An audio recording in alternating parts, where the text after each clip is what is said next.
This fall, the Los Angeles Unified School District will be pressing the LA voters to approve another school bond. This time, they're going all out. They're literally going for broke. This time, they want $7 billion.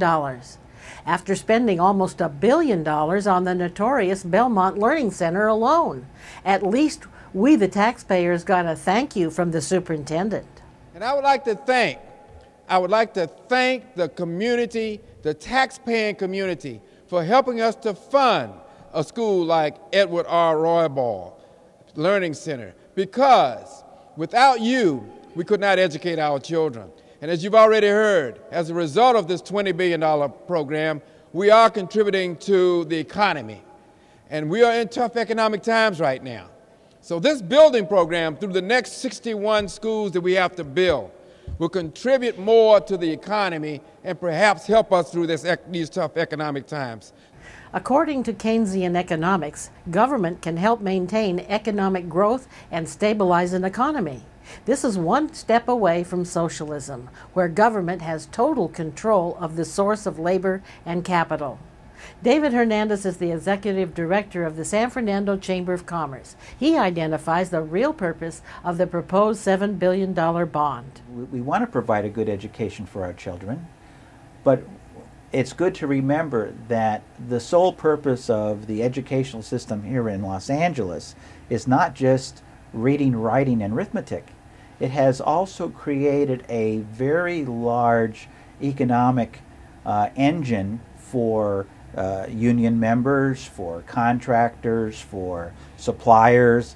There is a built-in, I want to say, a beast that demands it be fed on a regular, constant, and ever-increasing basis. The country may have a school building week, but we've got a school building decade here, and a few more schools to finish. Today, this school opening up is number 71 from that time. 71 schools. So the beast is continuing to feed off past bond measures.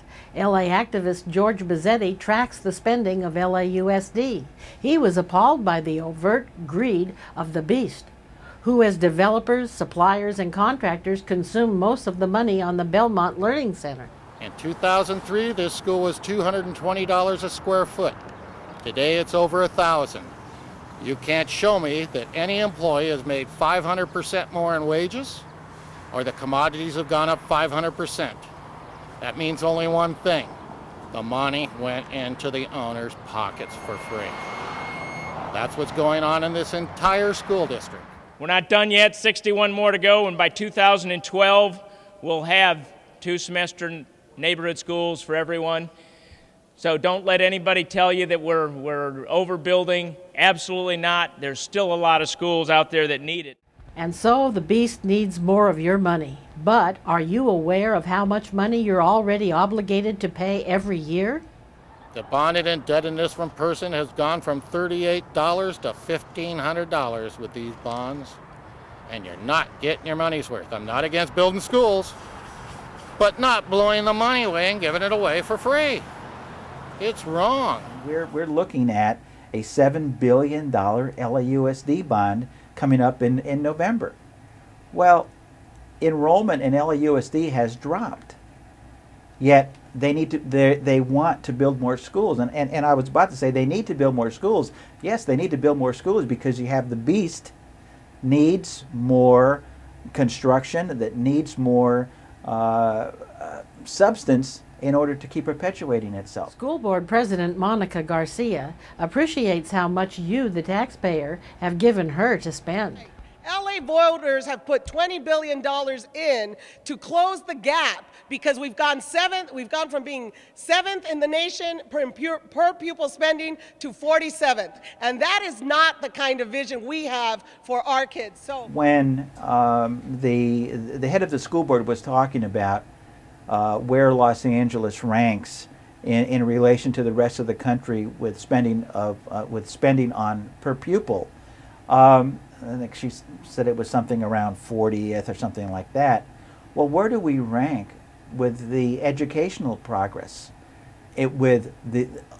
somewhere around Alabama or Louisiana, and that's nothing against Alabama or Louisiana, but if you have a $7 billion LAUSD operating budget, you've had at least 4 facility budgets, facility bonds in the past, and now you're looking at another $7 billion, and you have a declining enrollment rate, and yet you have a dropout rate of between 40 and 70% depending on the district. You have to reassess not only what your priorities are, but what programs are working and aren't working. So today, as we celebrate what we've done for the economy, what we've done for the tax base, what we've done for the industry, and most importantly, what we've done for the children of LA, we are absolutely sending a very strong message. Invest in us. We know what we're doing. When Monica talked about, education and Vista, and Belmont being a financial engine, she was speaking more of the truth than I think she realized. I would have thought the first thing out of her lips would have been having to do with the education of the children, and that this would be something that we can be proud about, rather than talking about all of the business that this has created. That's kind of like not her job. Her job, and I think the board of directors, is to create an environment where children can learn, where children can be safe, and by being safe, it's a little bit more than moving the bus stop a little bit closer to the school so the children aren't picked off by gang members. To educate our viewers, here's a short history of the bonds, the money that LA taxpayers have borrowed for LAUSD. In 1997, voters approved Proposition BB for $2.4 billion.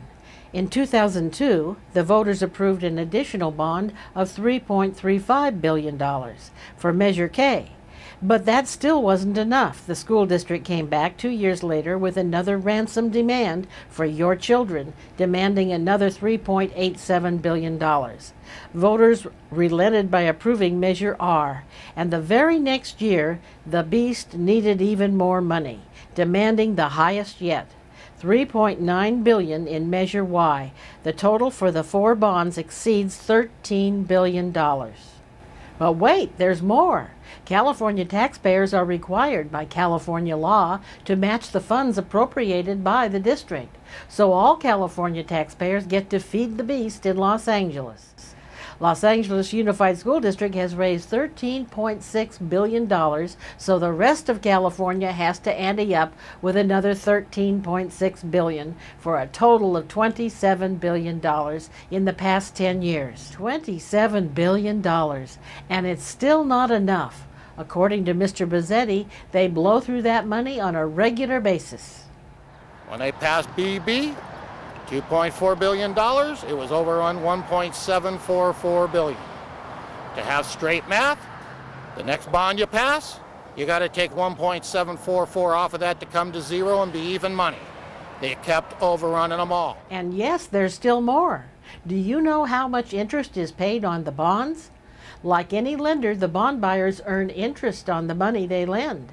A lot of interest. You can imagine how much interest there is on tens of billions of dollars. Former State Assemblyman Keith Richman knows. How come nobody tells the public that the interest alone is going to cost as much as the principal? Well, Leslie, that's in fact just what I was talking about. It's essentially for any bond, it's going to cost double what the bond is. So for $40 billion, the total cost is going to end up being about $80 billion between the principal and interest. Double. That's what he said. Double. So if LA voters agree to borrow another $7 billion this fall, they will end up paying the bond buyers $14 billion in taxes. How much will that be per household? Mr. Bizet claims that due to the falling property values, the LAUSD is running out of rope with which to hang us. Next year, property is going to be reevaluated in this county. Properties dropped 24%. You can only write bonds, the differential between the property valuation of the district and the outstanding bonds. Well, when they reevaluate that property, they can never pass this bond because they have it right up to the limit right now. Invest in us. We know what we're doing. Thank you. We want to know what you, the viewers, think. Please respond to our survey and be sure to leave your comments below.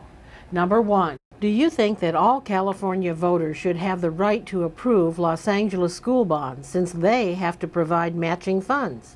Yes or no?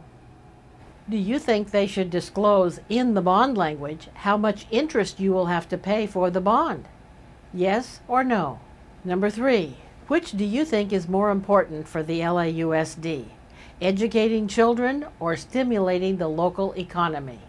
Please be sure to leave your comments below. Thank you.